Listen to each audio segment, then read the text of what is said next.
الحمد لله رب العالمين والصلاة والسلام على رسول الله وعلى آله وصحبه ومن والاه. السلام عليكم ورحمة الله وبركاته يا أمة الحبيب صلى الله عليه وسلم. ودخخري الله كمو النبي متني ودخخري خمبني كان تاخانو ودخخري سربني إيجا سمنا تنيما بيجي مغالنكي إغلفي الله تعالى ندي خلفيا إريزانياني أمغا ويبامكو الحمد لله أريد أما خبارنا أجمع سحكو وقتني لكن بصصري الحمد لله كوتانت دانجني لنجورون تغانترني باوني الله تعالى نندي كلو كما كوتاسو سروغانترني ننتي على تيمني يغوني نار ننتي وتنتو خردارو على تيمني تميد سيغو خرانينتوغا يا الحمد لله كسني نيما نياي الله كومو بيغا اولا إدو كان غمبني قا إريزان فاربغي مغالنكي ndé kon kente saxa mono faruku kiñandindenga bawni annabi sallallahu alayhi wa sallam lesemanto ngana jofe yada hammigumu ngana jofe asse ko ngeni kebe ana deberi afalle agani se kon kampan deberi ana gangon deberi katti silamini ana gangon deberi katti alla komo kenyani ke haruna ga lenjurunte suganari nyimme sengeni kebe na deberi na khili katti o akhi yogo yay limina buccinne nyana fay 12 ans corona kisi corona yonkin kisi corona dema ona jara mangere mella yorono kemega aga condition be sasa ko an kare mengan katiro ne mogobe walma watella an qawtu kundu maga kawana tisaha ngam maga lenkide maga kawa ankite ngalenkide maga kawa ande mandano ngalenki wallahi khumina qala erni kori amordina singa kelimina bakko maga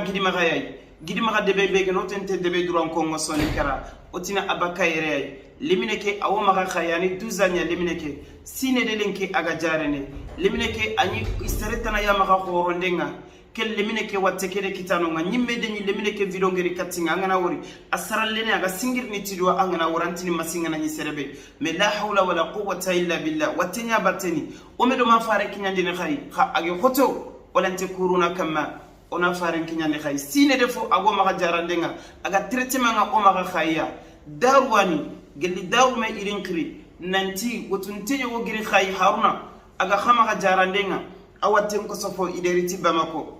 itinge tubantin kente wotunte kutu igeni ko agar singana nyoma ga ona finance aga ntoma ga ona alla ko monkri nti ndaga fay ndal mami touré wara daru daga fay ndi dogo toro numéro kine ali kuyate idaga itina fer wutende beri alhamdulillah adani qalsi yogo nyimma ga ode tuba afali tindaga scanner qadberi wallahi ndaga tambo nyawti yogo idarwa bamako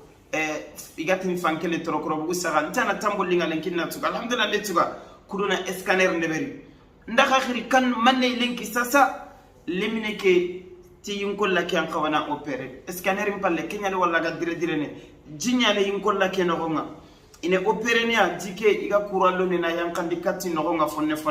fo kana opere dogo toronti kebe gollenge ni kay ida ita ko 16h ndimma kha ona du prenda khal singe benyani bawni youtube ni ade materiel ni beni ga ko bene ajon kon ko tenyani ntin kelante kurunu ken kamma silamini o yikinyandi ni khay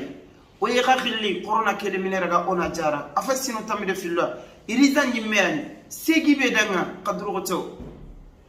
segi be da oda khakhiri ti alla ya korolli oni kofme nke se ko ngeni kebe ndeberi aynde alla naga nkore se ko ngeni kebe ide deberi nyimme tunga situation be lenki be makono gonga ngana sugu wuro nteken kale ngana girin teken kale mais alhamdulillah yonkin saha ngindanga alhamdulillah limanan ka ko ngin kitte foni koy daga sigi foni kamallanti fayni mais jare bi yenyani tananga na so ganyi me fa problème ni me fotana fayta dangape naam alingi alla da kunduya alla gidi farun khalfin kiyai wanta to akko ngata kono nan tambe gar nanga bono dinde de berni wallahi nti to kono tikenga nti kuruno ma yonki yogo gatelle bono kundunga ngitu nanti soronge alla maga alla ko mo ngono igana mugi ga furtane ga gilli ma durgoto maga ne fonne be ga maga akini annabi alayhi salatu wassalam agna sahaba nan kiri kundu inyi me afirni iga arjanna murunu horona ke jara alonya watte wo fay ankenga mafayal lemme mafayankina mafay anga sino man ma me jare corona kumeni jara la alla no khawatun jara corona lemine ke opere im ko la opération nyani lemine ke ageni khorondini yagare be maga nde khay o representa be gano banya misilla nde rentana explication kininga ati kendi kitira fon sugaga fo suga ma kitira fara sugaga de ke wata ko sellene ati ordonnance ngakbe sa sirege de tuga khaya sine no ila ntade bi nyimme kongo nti kesu dangi lenki kebe gano akinya nanti foke na yikolla nya operation ordonnance ko be ke dalla ke ta sine do fa goma khama se fe mugu o de khakhiri alla komo o de khakhiri ti alla begedi na buren kina khay law ta'ala de kenya ko qad nafaqan de beri bakka alla khalle fa de khalfa ngayamma mpaba de khalifa ngaya baba maka dunga kontulo gana anga ta hundini kundunga kuyere farni kara maka dunga kan mbolo kina kundunga inte fosa sirona wara dukane khombene annabi alayhi salam atisrengetini nabure fosun tandan nabure mafini sikki andero ira suru ngandiro ndi khaso mandiro wuru fo suru mandiro yigande kha atan mandiro kani nyimma nabugino ko khatan kallengi di bane angede kebe wara dukane khombene khorom magande men dunene de kenya ni ngenyirni nga akhiri betu nanti fonnan turonni nti gaperede haruna faytele karay ngani warni ko ngani khibaren kenya dinia ne bulona arjanna ya kita yogo alla de neman kina mesere kita ga ko ngada o de akhiriti allah o de khanyagati allah kelimine itan qawana opera ay ko lanyani afo ma khaba ma ko limne kene sino tambe filwa allah ko daro de se ko ndebe khage kinya dingirabe asentinda nimene jarande killenya kam asentinda ga kinya dingirabe ndeki nyandi khay ibe gano nyumu alhamdulillah ibe go mo nyumu سيدان تاغو اللهم فاشهد الله نيا سيدا كلمه خبار ندك نندي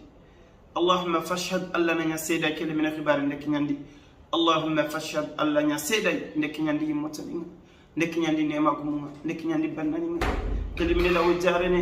وتنتو تنانا جاريا ودو تنتو من مدو ساغاندي نانتي ndaga ko waxati ko tengani walakin ora khasudriya allakum khayka ke projet mono me mungude walakin ke ani rizanga corona yonki yogo limna mbucinde 12 ameda gano kusu kelemne gana jarar ni nyaman ni nyakumbene ala nyana tu ana yumuto ke nafa ana ridina ke kinyandi ana rallambatu ndeberi qorom kefi corona ke yonki kisi ya ummat rasulillah alla gede ne man yasro benida ndax akhiriti allah ndax nyagati allah khabugu ambe ya xingi ngane dani ambe ga gardene an kantal legeri tude antal lo mul legeri mogot ni dani ankite kan tani mene kan kota allah ganna khair nyani ndaxada allah ganna hamini jarana agoto de wallahi agoto la hawla wala quwwata illa billah la hawla wala quwwata illa billah allahumma fashhad اللهم صل على محمد وآله وصحبه وسلم سبحان ربك رب العزة عما يصفون وسلام على المرسلين والحمد لله رب العالمين.